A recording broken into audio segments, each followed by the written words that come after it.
recalés ou rétrogradés. Et pour les partis déserteurs, ceux qui ont déjà annoncé leur non-participation à ce rendez-vous électoral, peut-être quelle sera donc la suite? Vont-ils appeler à un quelconque ralliement de leurs militants pour la cause d'autres partis? Je ferai la question à mes débatteurs du soir. Eloge Ganacho du quotidien Le Grand Matin. Bonsoir Eloge, bienvenue sur ce plateau. Herman. Et Vigile Aroncet du Soleil FM. Bonsoir Vigile, bienvenue sur ce plateau. Herman. Nous sommes également dans la fièvre du 8 mars, Journée internationale des droits de la femme. Et puisque nous parlons politique, nous pourrions décrypter le rôle et la place des femmes dans le processus décisionnel. Arrimé à cette grosse actualité, la suspension de la directrice générale du CNCB pour des raisons évoquées dans des parutions que nous vous invitons d'ailleurs à suivre.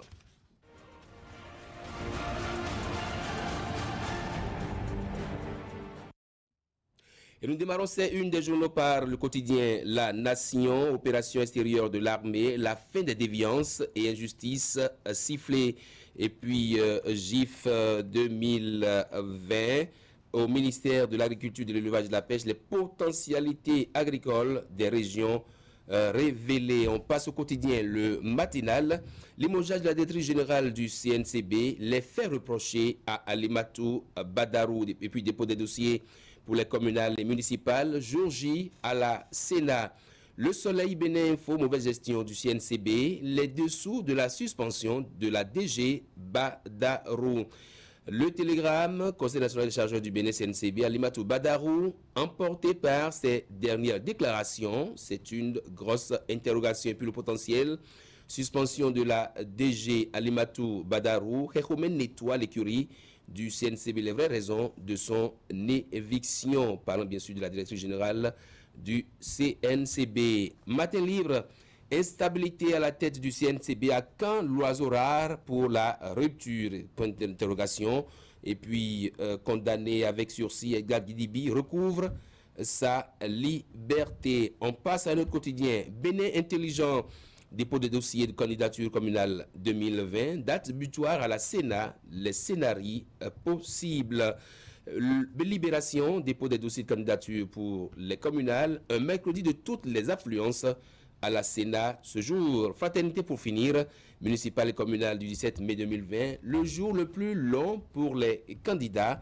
Conseil national des chargeurs du Bénin, les raisons du limogeage de la DG Alimatou Badarou. Et puis Guy Constant Eoumi au sujet des communales de 2020. Il faut qu'il y ait 50% de femmes. Fin de citation. Retour donc plateau. C'est parti pour le duel.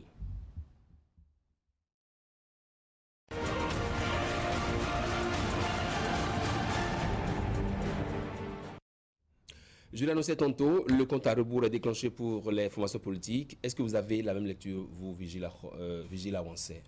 Bien sûr, puisque c'est aujourd'hui la clôture du dépôt des candidatures à la Sénat. Donc, c'est plutôt les minutes, les secondes qui sont comptées. Ils en ont jusqu'à 0 heure. Et donc, vous comprenez qu'à cette heure-ci, personne n'a encore déposé. Cela veut dire que la tâche n'est pas aisée. On s'affaire, on fait les derniers réglages. Et puis, comme à notre habitude, comme on l'a souvent observé, c'est à 23 heures que vous allez voir les premiers venir et se bousculer jusqu'à 0 heures, comme je disais tantôt. Et puis, il n'y aura pas de nuit pour les agents de la Sénat qui seront là à recueillir les choses jusqu'au petit matin.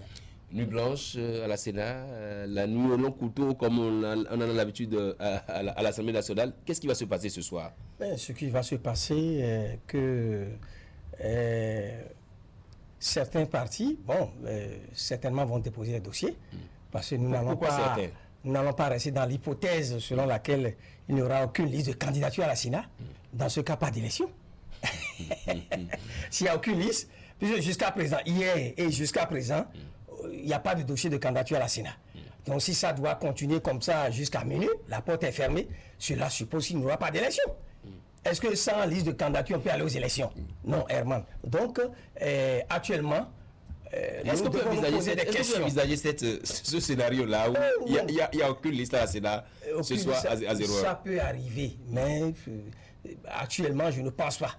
Parce qu'on peut se poser deux questions. Oui. Si jusqu'à présent, il n'y a pas de liste à la Sénat, est-ce que cela suppose que les partis politiques ne sont pas prêts et jusqu'à présent n'ont pas, leurs dossiers ne sont pas prêts, et les candidats n'ont pas pu réunir les pièces pour aller aux élections. Est-ce à dire que certains partis n'iront plus, carrément, hein, et que d'ici à là, à quelques heures, nous saurons que certains partis carrément ont déposé les armes et n'iront pas aux élections.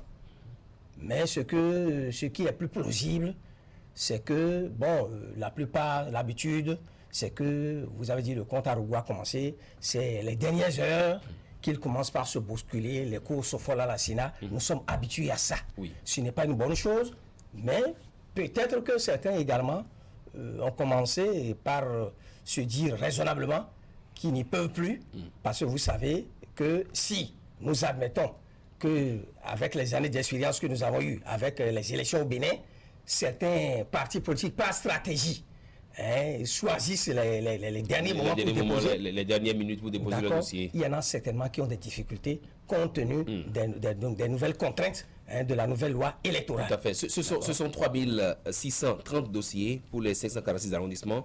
C'est plus de 9000 pièces à collationner et convoyer à la Sénat. Est-ce que vous voyez là une difficulté ou des difficultés pour ces formations politiques qui attendent pratiquement 23h30 pour commencer par se bousculer au port de la Sénat? Non, évidemment, Eman, votre question est une réponse. C'est très difficile, très fastidieux de réunir toutes ces pièces-là. Ce n'est pas par hasard que des journaux ont fait cas de ce que des cantines vont se déplacer à la Sénat. Déjà que d'habitude, c'est des cantines, mais alors, le code électoral est fait tel que, avec toutes ces pièces-là qu'il faut réunir, eh bien, c'est beaucoup de dossiers. Et ces pièces multipliées par le nombre que vous avez dit, 3630 candidats, puisqu'il faut les candidats titulaires, les suppléants en même temps, eh bien, ce n'est pas aisé, ni pour les responsables de parti, ceux-là qui sont chargés, n'est-ce pas, d'étudier, de rassembler ces dossiers, ni pour les agents de la Sénat. Si hier, c'était déjà compliqué. Avec les législatives, eh bien, ça n'a rien à voir avec les communales. C'est beaucoup, c'est énorme. Et ils vont s'y affairer. La loi, c'est la loi. Eh bien, c'est l'exercice auquel ils auront affaire. Oui, mais il y en a qui voient à partir de 0h30 un peu de frayeur pour les candidats qui seront recalés ou qui seront pratiquement rétrogradés. Il y en a qui voudraient y être en tête de liste et pas 3e ou 4e sur la liste. Est-ce que vous voyez également la chose de cette manière? Oui, ça a toujours été ainsi, parce que votre désir ou vos négociations ne sont pas forcément le résultat de ce qui est déposé à la Sénat.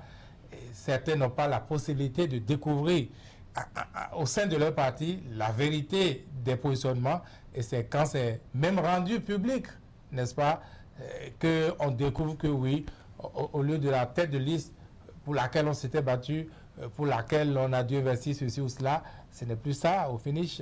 Et donc, quand vous dites, c'est les mois, c'est beaucoup d'étonnements, c'est des frustrations, parfois, c'est des démissions. Donc, évidemment, tout ça, à partir de horreurs, les informations vont commencer par fuser, on va commencer par avoir des bribes à ce qui concerne. Est-ce qu'on n'a pas pu éviter cette situation-là si on allait vers des élections internes au sein des partis politiques? Au sein des partis politiques. Écoutez, tout d'abord, si nous devons comprendre, n'est-ce pas, les difficultés auxquelles les partis politiques sont confrontés, vous voyez, c'est pas une élection comme les autres. Hein, il y a un nouveau cadre légal, la loi qui impose aux partis politiques désormais de présenter des candidats dans toutes les circonscriptions électorales, dans tous les arrondissements qui constituent les circonscriptions électorales. Alors qui va loin ménage sa monture. Et le président de la Sénat a insisté là-dessus, n'est-ce pas, à l'occasion du lancement de la phase d'enregistrement des candidatures, pour dire, c'est vrai, vous aurez peut-être des difficultés de positionnement, vous aurez d'autres problèmes, mais c'est toujours mieux de le faire plus tôt que d'attendre les dernières heures. Parce que la précipitation, ça n'arrange pas les choses. Parce que cela s'impose désormais à chaque parti politique de pouvoir s'assurer que sur la liste, il y a le nombre requis de candidats par circonscription électorale. Donc, normalement, un parti sérieux doit pouvoir vérifier tout ça et s'assurer que le dossier est au point avant d'aller déposer. On n'ira pas déposer et puis après commencer par s'affoler, par se rendre compte qu'il n'y a pas telle pièce, il y a tel problème. Ce n'est pas responsable. Et pour le faire ainsi, pour être au point, il faut le faire plus tôt que d'attendre les derniers jours. Parce que 10 jours, voyez-vous, c'est peu, c'est pas beaucoup. Et faire tout ce que nous avons dit maintenant en 10 jours, ce n'est pas facile. Alors, un parti responsable doit pouvoir très tôt se mettre à la tâche. C'est vrai que certains nous ont habitués à cette stratégie-là. On attend, on veut voir qui est positionné dans telle circonscription, tel parti concurrent et qui ils ont positionné, ainsi de suite. C'est normal. Quand on va à la guerre, il faut se préparer. Ça devait être le cas comme ça, qu'on attend d'abord de voir qui on positionne dans l'autre formation pour savoir qui on met ici. Dès lors que, c'est pas, il y a des élections internes. On va à une élection tout en mettant en œuvre la stratégie qu'il faut. On ne va pas les condamner pour ça. Mais l'essentiel est de tout faire et d'être quand même au point et ne pas attendre les dernières heures et se rendre compte qu'il y a des erreurs. Donc, dans ce cas, voyez-vous, il n'y aura pas d'excuse, surtout que cette fois-ci, des facilités ont été accordées à ces partis politiques-là. Lesquelles facilités? En ce qui concerne les pièces à légaliser, et même pour les candidats. On a dit que ceux qui n'auront pas les 4 d'électeurs sur demande vont se faire délivrer un récépissé par l'Agence nationale de traitement, comment dirais-je, attestant de leur inscription sur la liste électorale de leur choix. Vigile, est-ce que sur cette question-là, on a fait un tour dans les états-majors de formation politique, c'est maintenant qu'on collationne les dossiers, les cantines sont encore totalement vides, il faut les remplir. Est-ce que ce n'est pas un peu s'y prendre trop tard? Non, ça dépend de la discipline instaurée dans chaque parti. Il y a des partis où tout ça c'est réglé depuis. Et les partis où c'est organisé de manière décentralisée, où au niveau de chaque département, on a déjà pu collationner les dossiers, n'est-ce pas, de ceux-là qui vont être candidats. Et bien souvent, dans cette prudence-là, de recueillir plus de dossiers qu'il en faut, de manière à ce qu'on puisse suppléer, n'est-ce pas, à d'éventuelles défections ou d'autres problèmes, n'est-ce pas, puisque l'essentiel, dans ce cas-ci, la loi permet, n'est-ce pas, que on ait les 3630 candidatures, quitte à ce qu'il manque de pièces, n'est-ce pas, contrairement aux législatives, on a tiré un peu leçon de ce qui s'est passé, n'est-ce pas, aux dernières législatives où vous avez des partis comme RCDB, comme le PRD, le Mouel Bénin, qui ont été recalés, n'est-ce pas? On a tiré leçon de cette expérience-là et la loi a été réécrite, la loi a été revue. On a dit, on peut corriger une liste de candidatures, ce n'est pas la Bible, on peut compléter des pièces. Cela dit, si la liste n'était pas complète, eh bien, c'est rejeté par la Sénat. Donc, ce qui va se passer, c'est les listes qui ne sont pas encore, qui n'ont pas réuni effectivement les 3630 candidatures qui vont être rejetées, mais on peut déposer d'abord, quitte à compléter des pièces qui peut être le quitus fiscal, qui peut être le certificat de résidence, etc. Quelle ambiance entrevoyez-vous ce soir à la Sénat, Eloge? L'ambiance, c'est une course à la montre. Hein. Oui. Ça fait rire, mais c'est amusant, ça nous amuse, mais c'est bien. Parce que vous savez, à quelques minutes de la fin, tout de la fermeture des portes, surtout par... Ceux qui, dans leur tête, se disent vraiment qu'ils veulent participer aux élections, c'est eux que vous voyez courir, comment dirais-je, à tomber au niveau des portes de la Sénat. Mais nous sommes en train d'apprendre que certains n'iront pas. Sinon, déjà, les partis comme M. Ledoux, les partis comme Restaurer les Soirs, c'est clair, Restaurer les Soirs n'y va pas. Nous avons appris que parti Flamme républicaine, oui. Et puis un autre parti, des noms que je retiens difficilement, Grande ou bien Solidarité républicaine. Voilà, bon, donc on peut dire que c'est responsable. C'est mieux que, si on est convaincu qu'on n'a pas les moyens, si on est convaincu qu'on ne peut pas remplir les conditions posées par la loi, c'est au lieu de nous distraire, de nous faire vivre les candidatures fantaisistes comme par le passé, les aventuriers qui s'essayent, qui veulent toujours aller s'essayer, même si on les appelle des malheureux candidats par la suite, ça ne leur dit rien, mais ils se disent qu'ils pourront toujours monnayer leur participation aux élections. C'est toujours mieux d'être responsable et de ne pas aller. Mais malheureusement, ils sentent que la loi impose un parti sérieux. Si vous avez eu le récépissé, vous êtes un parti légalement constitué, alors là, mais ce n'est pas une mince affaire, vous devez le savoir. Si, je crois successivement, vous ne participez pas 2 fois aux élections, alors là, vous avez, votre statut vous est simplement retiré. Oui, vous serez à la Sénat tout à l'heure pour assister aux derniers instants de fermeture de des hommes armés. Je suivrai les choses de loin et à travers les reportages des confrères, simplement. On va passer à un deuxième sujet. C'est bien en relation avec le premier. Hein, il y a déjà que des formations politiques, vous avez commencé par le dire, des formations politiques ont déjà annoncé leur retrait de la course pour ces communales-là. Quel sort envisagez-vous pour ces formations politiques-là? Qu'est-ce qui va se passer? Qu'est-ce qui va se passer? Bon, c'est une manière de reculer, mieux sauter, je suppose. Parce que lorsque je ne veux pas m'intéresser aux partis politiques qui n'ont pas voulu, n'est-ce pas, se conformer à la loi pour devenir partis légalement constitués. Mais ceux qui ont décidé sur eux-mêmes, ont choisi de remplir les conditions, d'aller prendre le récépissé provisoire définitif pour devenir parti politique, normalement, ils devraient aller aux élections. Bon, maintenant, si certains ont choisi de ne pas aller, ils ont leur raison. Mais ça ne peut pas continuer comme ça. Décider de ne pas participer au communal municipal et dans quelques mois, décider de ne pas aller à la présidentielle, là, mais pour quelle raison on est alors un parti politique? Un parti politique, il n'est pas là seulement pour avoir le statut de parti politique. Il est là pour jouer son rôle d'animation de la vie politique. Donc on ne va pas prendre un récépissé, on ne va pas prendre une pièce qui vous donne une légalité et par la suite aller s'asseoir. Il faut animer la vie politique. Donc si certains ont des problèmes pour cette élection, nous pensons qu'ils vont se préparer pour les élections à venir. Auquel cas, dans le cas contraire, on leur retire leur statut de parti politique. C'est là la conséquence. Nous avons déjà 4 formations politiques qui s'annoncent, à part Restaurer l'Espoir, qui s'est annoncé officiellement. On nous a parlé de la grande solidarité républicaine, de PFR et de la DUD qui ne vont pas à ces élections-là. Est-ce que vous voyez là un couac à ce processus? Non, vous savez, Eman, pour ne rien cacher à personne, vous savez qu'il y a des partis farfelus qui sont nés comme ça dans le vent.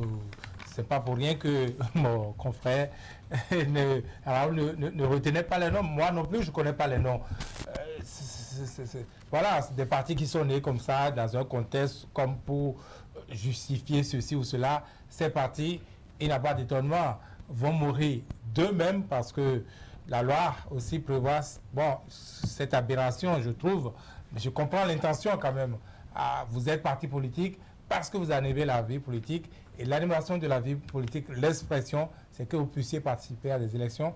Mais quand vous suivez, pour le cas qui nous concerne, les communales suivies donc de la présidentielle, tous les partis ne sont pas obligés, n'est-ce pas, en principe, de présenter, n'est-ce pas, un candidat à la présidentielle. Il n'est pas encore écrit dans notre constitution, en tout cas, cette ligne-là n'aura pas été révisée, les conditions, n'est-ce pas, pour se présenter à la présidentielle. Sauf qu'à ce niveau, il y a un système parallèle désormais. On n'est pas obligé d'être d'un parti politique avant de se présenter à la présidentielle. Sauf que le code électoral impose désormais le parrainage. Et donc, les parraineurs, pour parler ainsi, eh bien, ce sont des élus. Et donc, les élus viennent d'un parti politique. C'est là où les deux peuvent se rejoindre.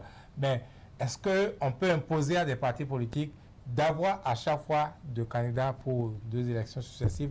Je trouve que, surtout en ce qui concerne la présidentielle, c'est tiré sur les cheveux. Oui, on peut en imposer pour les communales et pour les législatives, mais la présidentielle, je ne trouve pas. Malheureusement, la loi ne prévoit pas ou ne dit pas spécifiquement que ce sont ces 2 élections, les législatives et les communales et municipales. Je trouve que c'est une faiblesse de la loi, tout comme cette même loi impose, n'est-ce pas, cette règle de 10% au plan national. On a dit les communales, mais voilà, la loi dit qu'il faut avoir 10% au plan national. C'est une aberration. Pour être éligible à la répartition des sièges. Voilà, pour être éligible à la répartition des sièges, comme vous dites, c'est une aberration. Malheureusement, on en est là. Tout comme, oui, c'est d'ailleurs la conséquence. Pour être éligible au plan national, il aurait fallu positionner des candidats dans tous les arrondissements, dans toutes les circonscriptions électorales. Que sont les arrondissements? D'où cette ce résultat de 3630 candidats. C'est énorme, c'est énorme. C'est une aberration, c'est des lourdeurs dans la loi. Mais on en est là, on est dans l'application. Malheureusement, elle ne peut pas se réviser avant qu'on s'y présente. Nous allons, à partir de ce soir, commencer déjà à expérimenter cette loi-là, à savoir le nombre de partis politiques qui vont pouvoir réunir autant de candidatures et se présenter.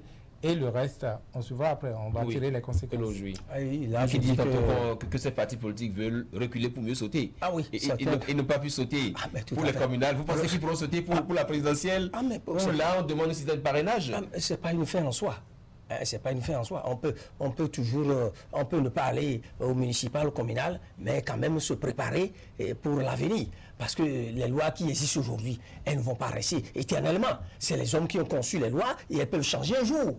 Il y a 10 ans, 15 ans, nous n'avions pas les mêmes lois. Vous êtes d'accord avec moi? Donc c'est pourquoi souvent je dis, c'est vrai, c'est plus difficile, c'est très difficile aujourd'hui. Il faut se dire la vérité. C'est pas une mince affaire pour chaque parti de pouvoir positionner les candidats partout. Mais c'est pour juger du poids de chaque parti politique. Nous voulons désormais de grands ensembles politiques qui ont une envergure nationale. Et nous voulons finir avec les clubs électoraux, les petits partis qui naissent dans les villages. Nous, c'est les Béninois, nous tous. Non, mais les partis qui naissent...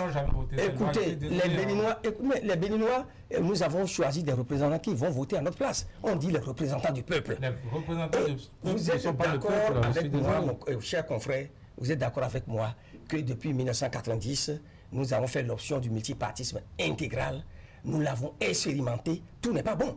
Nous ne pouvons pas dire qu'à 100%, cette expérience-là est concluante.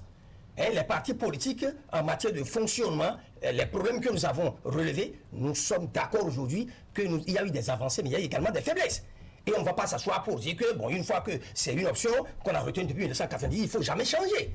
On fait l'expérience sur 10 ans, 15 ans, 20 ans, et on corrige les insuffisances pour avancer. Donc moi, je ne dis pas que ce qui est fait aujourd'hui est parfait, à 100%. Il faut pouvoir aller au charbon. Et tu l'as dit tout à l'heure qu'à partir de 0 heure, et peut-être dans les heures à venir, nous allons rencontrer des partis qui ont pu véritablement remplir les conditions. Et là, les acteurs, tous les gens comprendront que, attention, ce n'est pas bon. S'il y a lieu de changer, s'il y a lieu de corriger, on va le faire à l'avenir. Est-ce que vous voyez là des forces politiques qui sont ceux que j'appelais partis déserteurs? Est-ce que vous les voyez appeler peut-être leurs militants à voter pour ceux qui vont prendre part à cette course-là? Cela n'est pas impossible, mais ce serait à la limite irresponsable, n'est-ce pas, d'appeler à voter pour tel... Surtout qu'il ne s'agit pas là d'une présidentielle, ce sont des élections à la base, donc ça se joue d'abord dans les communes, voire dans les arrondissements. Je ne vois pas vraiment des partis donner des consignes, surtout pour certains partis qui n'existaient pas. Mon Dieu, il y a même des présidents de partis. Nous sommes quand même des journalistes, des observateurs politiques, donc nous ne les connaissons nulle part, nous ne les connaissions nulle part. On ne connaît même pas... Ils se plaignent à bon droit de ce que la loi contraint à ceci, cela. C'est vrai, ça c'est général, nous ne sommes pas candidats, nous aussi, mais nous l'avons remarqué. Mais après, même si la loi permettait autre chose, ils ne sont pas capables de se présenter dans un quartier parce que même dans leur quartier, on ne les connaît pas. Voilà. Et vous savez que je ne dénigre personne. Vous savez bien que, voilà, je ne vais pas donner un nom de parti, mais vous ne connaissez pas qui est le président, qui est le secrétaire. On ne connaît rien de ces partis, ni un jour, et qui meurt un jour simplement. Oui. Loge. Oui, tout à fait. Comme je l'ai dit, c'est une nouvelle expérience. Est-ce que vous donnez des conseils? Est-ce que c'est bon, moi, je pense que à leur formation, à leurs militants, les militants, bon, certains, pour une raison ou autre, bon, ne donneront pas de consignes. Rester à la maison tout court. Mais pour ce que moi je sais, je crois que c'est notre droit, le droit d'élire. D'accord. Dès que un citoyen, n'est-ce pas, a les pièces qu'il faut, remplir les conditions qu'il faut pour aller voter, c'est son droit d'aller voter. D'accord? Donc, en ce qui concerne les militants tout court, on peut choisir de voter pour X, de voter pour Y. D'accord? Lorsqu'on n'a plus la possibilité d'aller dans tel sens avec tel parti, tel autre, même des fois, même des chefs de parti donnent des consignes qui ne sont pas suivies. Tout à fait. Vous êtes d'accord avec moi? Oui. Donnent des consignes pour dire, mais écoutez, allez voter, mais les gens ne sortent pas. Tout à fait. Comme ils peuvent décider d'eux-mêmes, bon, écoutez, j'ai perdu de ce côté-là, mais je me rabats de l'autre côté. Nous avons encore 6 petites minutes, on va rapidement aborder l'autre actualité. La grosse actualité du moment, c'est la suspension du DG-CNCB. Alors, on va profiter de ça pour parler un peu du rôle et de la place des femmes dans le processus décisionnel. Est-ce que vous voyez là, par cette suspension, un coup dur à la gente féminine? Non, pas du tout. Moi, je ne vois pas un coup dur, parce que je ne vois pas combien de femmes ont été limogées. Ce n'est pas 4, 6, 8, 10. Je sais qu'à partir d'un limogeage ou d'une suspension, il faut chercher à savoir les raisons. Si c'est des raisons fondées. Si ça va dans le sens, n'est-ce pas, d'assainir les finances publiques, si ça va dans le sens de lutter contre la corruption et l'impunité, si ça va dans le sens, n'est-ce pas, de mieux gouverner, de faire en sorte que l'administration fonctionne bien, mais c'est une bonne chose. D'accord? Bon, maintenant, si celle qui a été limogée, c'est pour des fautes, c'est pour des erreurs, tout ça là, elle va tirer les leçons qui s'imposent. J'ai entendu parler comment dire, mauvaise gestion, j'ai entendu parler d'insubordination à l'égard de ses supérieurs hiérarchiques, et puis bien d'autres raisons. Je pense que si c'est fondé, alors là c'est normal. S'il y a un cadre qui a un poste de responsabilité et qui ne fait pas bien son travail, il faut le remplacer tout court, il faut sanctionner, c'est normal. Mais il faut le sanctionner, n'est-ce pas, avec justice, sur des bases vraiment bien fondées. Et moi, je ne pense pas que c'est un coup dur aux femmes. Sinon, généralement, je me fais l'avocat des femmes pour dire nous devons continuer de nous battre pour que les femmes soient bien positionnées. Parce que si vous faites un peu, je n'ai pas les statistiques ici. Vous direz également qu'il n'y a pas beaucoup de femmes dans l'administration. Combien de femmes vous avez, si vous faites le constat, au nombre de ceux qui sont relevés, au nombre de ceux qui répondent de leurs actes devant la justice, si vous êtes un observateur averti, combien de femmes vous trouvez? Il y en a certainement, mais pas autant que les hommes. Oui, tout à fait. Donc, le plus souvent, les femmes, elles ont cette conscience-là. Il est rare que vous entendiez des femmes détourner sans mettre plein les poches comme les hommes. C'est des valeurs. Oui. Et s'il y a quelques exceptions, nous acceptons, il faut corriger le tir à ce niveau-là. Mais il faut continuer de se battre pour la promotion de la femme, pour que la femme retrouve véritablement sa place dans la société. Virgile Avancé, Journée internationale de la femme à peine célébrée et que la gente féminine est encore mise à l'index au niveau du CNCB. Non, je crois que le problème n'est pas un problème de genre. Hein. Avant Alimatou Badarou, il avait 2 autres hommes qui étaient passés au même poste. Ouais, Antoine Gayori et... Voilà, et Bruno Kagny. Donc, c'est pas un problème de genre de mon point de vue. Si c'est un problème de genre, alors c'est un problème d'abord contre les hommes, avant d'être un problème contre la femme.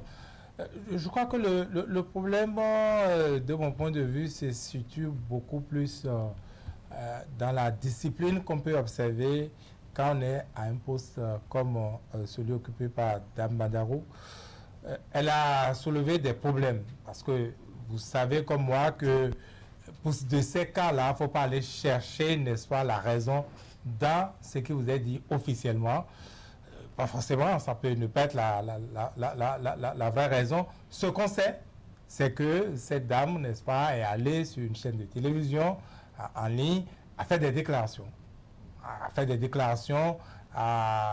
N'est-ce pas, signifier que ses relations sont difficiles, ses relations avec son ministre de tutelle, comment le ministre l'empêche de gérer normalement, l'émission est en ligne, vous pouvez aller suivre. Donc, c'est après ça, n'est-ce pas, qu'elle est limogée. Il faut toujours une raison. Bon, c'est vrai qu'il a parfois des limogeages et bien souvent des limogeages sans raison, mais cette fois-ci, on se dépêche de nous dire que c'est pour insubordination, c'est pour mauvaise gestion. Mais bon, mauvaise gestion, ça veut dire que ça peut prendre bientôt la route de la justice. On verra bien. Moi, je fouille et je dis, dans tous les cas, il y a un problème d'indiscipline, n'est-ce pas?